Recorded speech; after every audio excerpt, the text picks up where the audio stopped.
नमो भगवते वासुदेवाय नमः। जय श्री कृष्ण मित्रों, राधे राधे। आज की वीडियो में बृहस्पतिवार व्रत कथा श्रवण करने जा रहे हैं। बृहस्पतिवार का दिन बृहस्पतिश्वर महादेव को समर्पित होता है, श्री विष्णु भगवान को समर्पित होता है। दिन में एक समय ही भोजन किया जाता है, पीले वस्त्र धारण किया जाता है, पीले पुष्प से भगवान का पूजन करना चाहिए और इस दिन चने की दाल का भी भोजन में उपयोग करना चाहिए। नमक का सेवन नहीं किया जाता है। पूजन के पश्चात कथा श्रवण करनी चाहिए और इस व्रत के करने से देव गुरु बृहस्पति बहुत ही प्रसन्न होते हैं और धन और विद्या का लाभ मिलता है। स्त्रियों के लिए यह व्रत अति आवश्यक होता है। यदि आपकी कुंडली में गुरु ग्रह की स्थिति ठीक नहीं है तो आपको गुरुवार का व्रत धारण करना चाहिए। चलिए कथा आरंभ करते हैं। बोलिए बृहस्पतिश्वर महादेव की जय, श्री हरि विष्णु भगवान की जय, गणपति गजानन महाराज की जय। कथा के अनुसार किसी गांव में एक साहूकार रहता था, जिसके घर में अन्न, वस्त्र और धन किसी प्रकार की कभी कोई कमी नहीं थी, परंतु उसकी स्त्री बहुत ही कंजूस थी।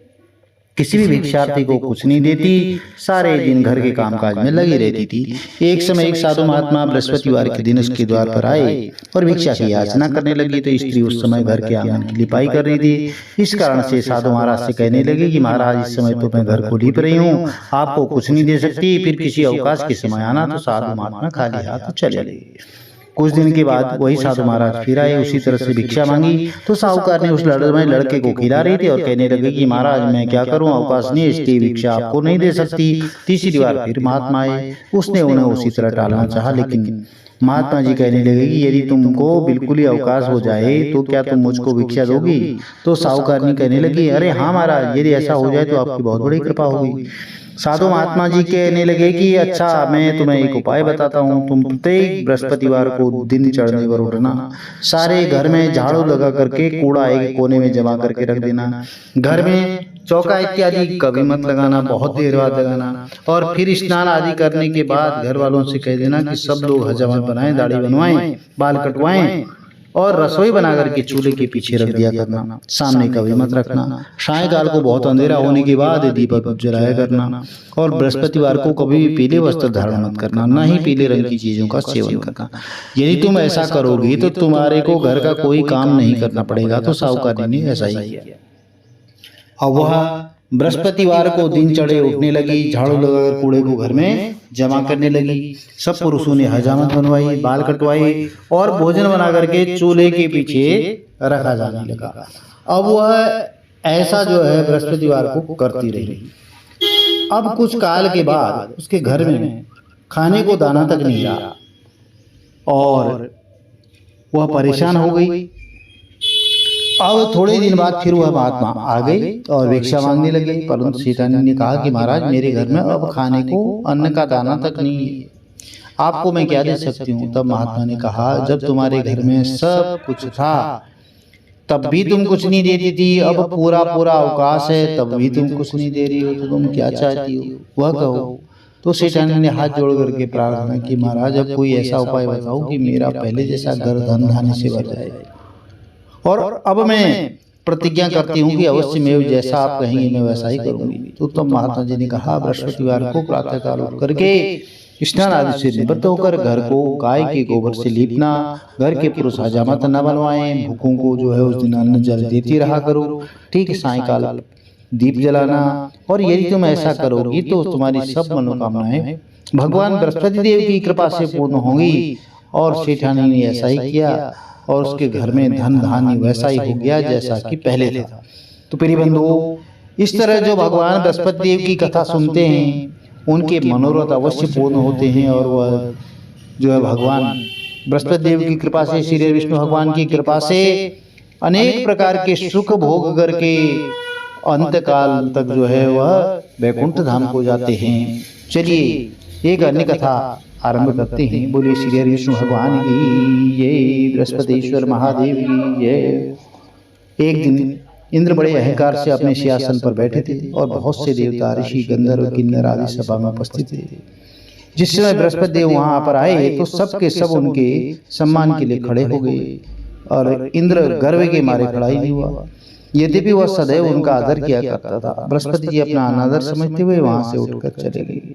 अब तब इंद्र को बड़ा शोक हुआ कि देखो मैंने गुरु जी का अनादर कर दिया, मुझसे बड़ी भारी भूल हो गई।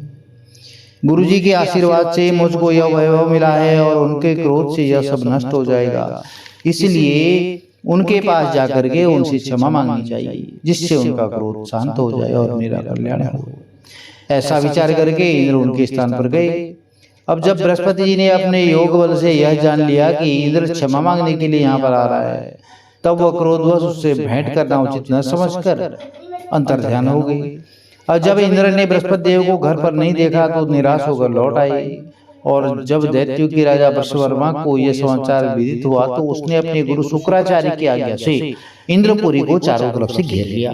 अब गुरु की कृपा न होने के कारण देवता हारने लगे, मार खाने लगे। तब ब्रह्मा जी ने जो है उन्होंने ब्रह्मा जी को विनय पूर्वक सारा वृत्तांत सुनाया और कहा कि महाराज दैत्यों से किसी प्रकार हमको बचा लीजिए। तब ब्रह्मा जी कहने लगे कि तुमने बहुत बड़ा अपराध किया है जो गुरुदेव को क्रोधित कर दिया।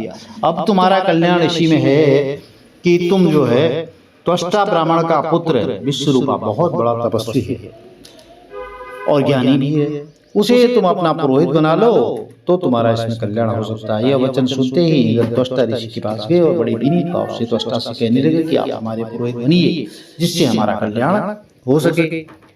अब त्वष्टा ने उत्तर दिया कि पुरोहित बनने से तपोबल घट जाता है, तो यह हमारे लिए तो संभव नहीं है और तुम बहुत ज्यादा विनती करते हो, इसलिए मेरा पुत्र जो है विश्वरूपा पुरोहित बनकर के तुम्हारी रक्षा करेगा। तो विश्वरूपा ने पिता की आज्ञा से पुरोहित बनकर के ऐसा यत्न किया कि हरी इच्छा से इंद्र विश्वकर्मा को युद्ध में जीत करके अपने सिंहासन पर विराजमान हुई।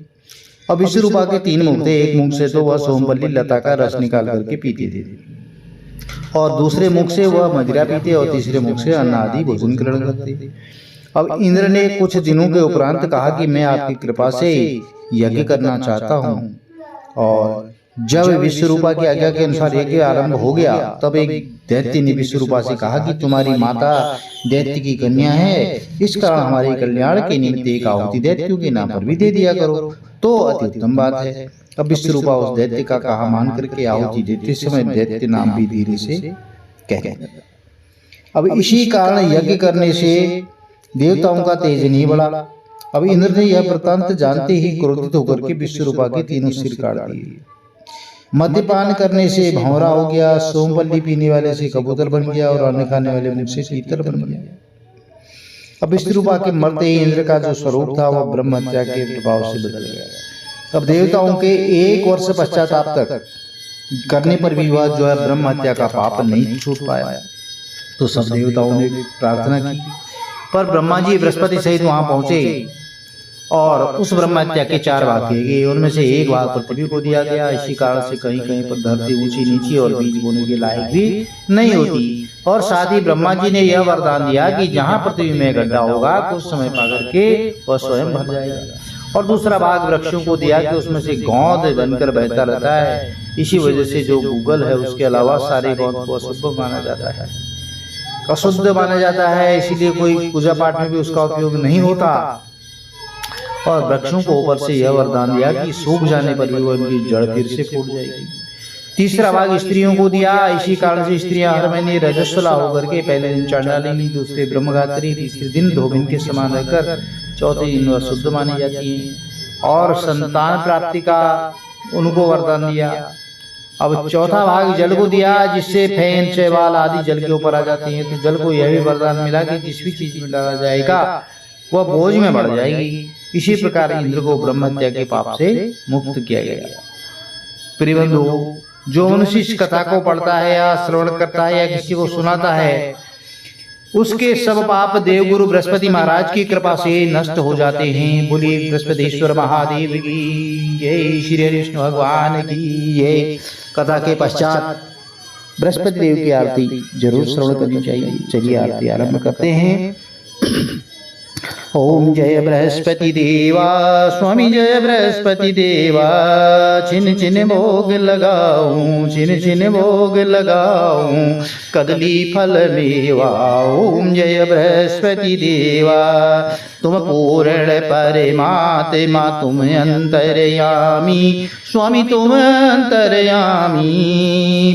जगत पिता जगदीश्वर परम पिता परमेश्वर तुम सबके स्वामी। ओम जय बृहस्पति देवा। चरणामृत निज निर्मल सब पातक हरता। ओ स्वामी सब पातक हरता। सकल मनोरथ दायक सकल मनोरथ दायक कृपा करो वरता। ओम जय बृहस्पति देवा।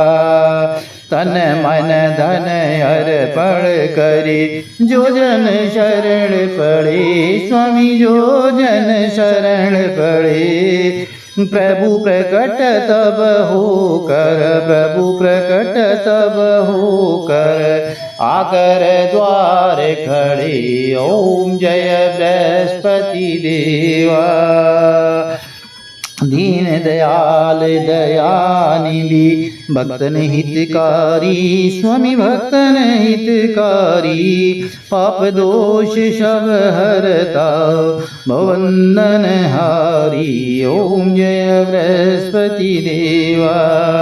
सकल मनोरथ दायक सब संशय तारो, स्वामी सब संशय तारो। विकास विषय विकार मिटाओ, विषय विकार मिटाओ, संतन सुखकारी। ओम जय बृहस्पति देवा। जो कोई आरती तो मेरी प्रेम सहित गावे, स्वामी प्रेम सहित गावे। ज्येष्ठानंद मंद सो निश्चय पावे। ओम जय बृहस्पति देवा। ओम जय बृहस्पति देवा। स्वामी जय बृहस्पति देवा। छिन छिन भोग लगाऊं, छिन छिन भोग लगाऊं, कदली फल मेवा। ओम जय बृहस्पति देवा। बोले बृहस्पतिश्वर महादेव की जय। बोले श्री विष्णु भगवान की जय हो। बोले गणेश जी महाराज की जय हो। प्रिय बंधु, यदि यह कथा अच्छी लगी चैनल को लाइक शेयर सब्सक्राइब जरूर करें। हरे कृष्ण राधे राधे।